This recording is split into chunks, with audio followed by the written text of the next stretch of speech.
নিজেদের ইংরেজি কথাবার্তাকে আরেকটু উন্নত করতে চান?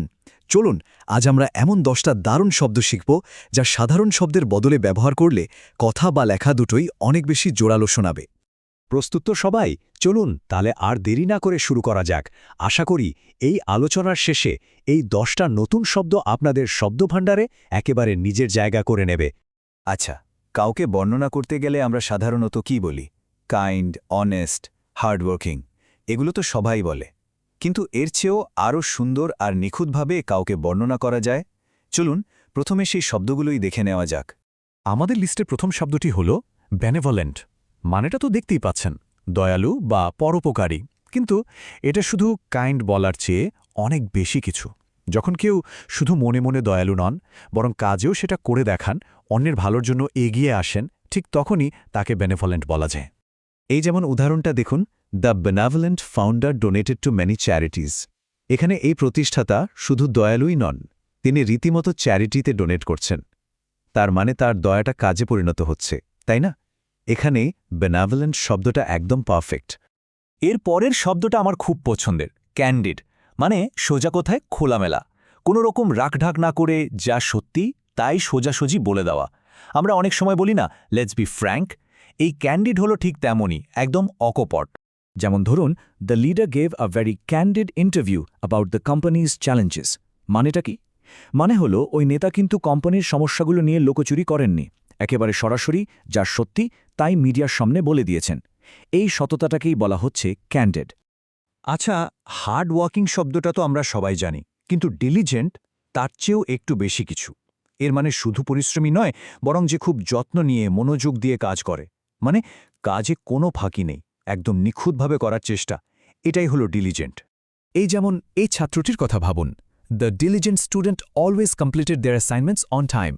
সে শুধু পরিশ্রম করে অ্যাসাইনমেন্ট করেই থেমে যায়নি, সময় মতো জমাও দিয়েছে। মানে তার কাজে একটা যত্ন আছে, একটা ডিসিপ্লিন আছে।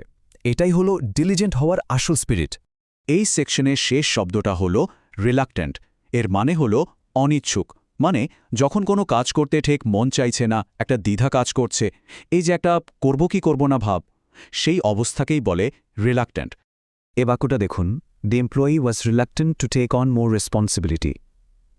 কর্মচারীটি হয়তো আরও দায়িত্ব নিতে পারত, কিন্তু সে ঠিক রাজি ছিল না, তার মধ্যে একটা ইতস্তত ভাব ছিল। এই যে তার অনিচ্ছা বা দ্বিধা, এটা বোঝানোর জন্য রিলাক্টেন্ট শব্দটা একদম ঠিক। তো মানুষকে বর্ণনা করার জন্য তো কয়েকটা দারুণ শব্দ শিখে নিলাম। এবার চলুন একটু অন্য দিকে যাই। মানে যখন পরিস্থিতি বেশ কঠিন বা চ্যালেঞ্জিং হয়ে ওঠে, তখন সেটাকে কিভাবে আরও ভালোভাবে বর্ণনা করা যায় দেখা যাক। আমাদের প্রথম শব্দ অ্যাডভার্স। এর মানে হল প্রতিকূল। মানে এমন কিছু যা আমাদের লক্ষ্যের বিপক্ষে কাজ করছে, যা আমাদের জন্য ভালো নয়। আমরা প্রায়ই অ্যাডভার্স এফেক্টস বা অ্যাডভার্স কন্ডিশনস এই ধরনের কথা শুনে থাকি। যেমন এই উদাহরণটা খুব common, the project was cancelled due to adverse weather conditions. এখানে ব্যাড ওয়েদার না বলে অ্যাডভার্স ওয়েদার বলা হচ্ছে, কারণ এই আবহাওয়াটা শুধু খারাপই ছিল না, এটা প্রজেক্টের একদম বিপক্ষে কাজ করেছে, তাই তো? তাই এটাকে বাতিলই করে দিতে হলো। এই তীব্রতা বোঝাতে অ্যাডভার্স ব্যবহার করা হয়। এর পরের শব্দটা খুব গুরুত্বপূর্ণ, ভালনারেবল। এর মানে হলো ঝুঁকিপূর্ণ। মানে এমন একটা অবস্থায় থাকা যেখানে শারীরিক বা মানসিকভাবে আঘাত পাওয়ার আশঙ্কা খুব বেশি। ধরা যাক কোনো নিরাপত্তা ছাড়াই কেউ এক জায়গায় আছে, তখন সে ভালনারেবল। আর এর সাথেই জুড়ে আছে আরেকটা কাছাকাছি শব্দ, ফ্র্যাজাইল। এর মানে তো আমরা অনেকেই জানি, ভঙ্গুর। মানে যা খুব সহজে ভেঙে যায়। এখন প্রশ্ন হল, এই দুটো শব্দের মধ্যে আসল পার্থক্যটা কোথায়? দুটোই তো কেমন যেন দুর্বলতা বোঝাচ্ছে। দেখুন, ভালনারেবল মানে হল ঝুঁকির মধ্যে থাকা, যাকে সহজে আক্রমণ করা যায়, যেমন একটা অরক্ষিত কিল্লা। আর ফ্র্যাজাইল মানে হল যা সামান্য চাপেই ভেঙে যেতে পারে, যেমন একটা কাচের বাসন। একটা হলো পরিস্থিতির কারণে ঝুঁকিপূর্ণ, আরেকটা হলো জিনিসটার নিজেরই বৈশিষ্ট্য, যা ভঙ্গুর। আশা করি পার্থক্যটা এখন একদম পরিষ্কার। আমরা প্রায় শেষের দিকে চলে এসেছি, আর শেষ পর্বে রয়েছে এমন কিছু শব্দ যেগুলো ব্যবহার করলে কথায় একটা অন্যরকম জোর আসে।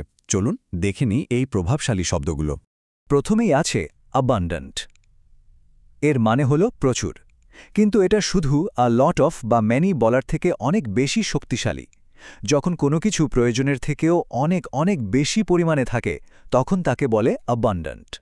এই যেমন the reason has an abundant supply of natural resources. এর মানে হলো ওই অঞ্চলে শুধু প্রাকৃতিক সম্পদ আছে তাই নয়, রীতিমতো প্রাচুর্য রয়েছে, মানে যত দরকার তার চেয়েও অনেক বেশি। এই বিশাল পরিমাণ বোঝানোর জন্যই অ্যাবান্ডেন্ট শব্দটা ব্যবহার করা হয়।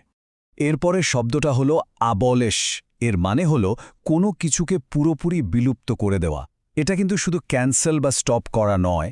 যখন কোনো আইন, প্রথা বা সিস্টেমকে একেবারে শিকড় থেকে উপরে ফেলা হয়, তখন তাকে বলে আবলেশ করা। এটা একটা চূড়ান্ত পদক্ষেপ।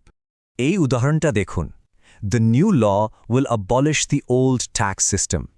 তার মানে নতুন আইনটা পুরনো ট্যাক্স সিস্টেমকে শুধু বদলাচ্ছে না, একদম শেষ করে দিচ্ছে। এর আর কোনো অস্তিত্বই থাকবে না। এই যে সম্পূর্ণ বিলুপ্তি, এটাই হলো অ্যাবলিশের জোর। আর আমাদের আজকে তালিকার শেষ শব্দটি হল অ্যাম্বিগুয়াস। এর মানে হল অস্পষ্ট বা দ্ব্যর্থবোধক। মানে যখন কোনো কথার বা লেখার একাধিক মানে বের করা যায়, আর ঠিক কোনটা বোঝানো হচ্ছে তা পরিষ্কার নয়, তখনই সেটা অ্যাম্বিগুয়াস। যেমন ধরুন, the instructions were ambiguous, which caused a lot of confusion. মানে নির্দেশগুলো এমনভাবে লেখা ছিল যে কে কি করবে তা ঠিকমতো বোঝাই যাচ্ছিল না। এই কারণেই এত বিভ্রান্তি তৈরি হলো। এই ধরনের অস্পষ্টতা বোঝানোর জন্য অ্যাম্বিগুয়াস একটা দারুণ শব্দ। তো এই ছিল আমাদের আজকের 10টি অসাধারণ শব্দ। শেখা তো হলো, এবার চলুন সবগুলোকে একসাথে এক নজরে দেখে নিই। স্ক্রিনে দেখতেই পাচ্ছেন আমাদের আজকের শেখা 10টি শব্দ: benevolent, candid, diligent, reluctant, adverse, vulnerable, fragile, abundant, abolish আর অ্যাম্বিগুয়াস। ভাবুন তো, এই শব্দগুলো এখন থেকে আপনার শব্দভাণ্ডারের অংশ। শুধু শিখলেই তো হবে না, ব্যবহারও করতে হবে, তাই না? তাহলে এবার ভাবার পালা, আজকের এই 10টা শব্দের মধ্যে কোনটা আজই ব্যবহার করে ফেলা যায়? এই প্রশ্নটা রইল আপনাদের জন্য। আজ এখানেই শেষ করছি।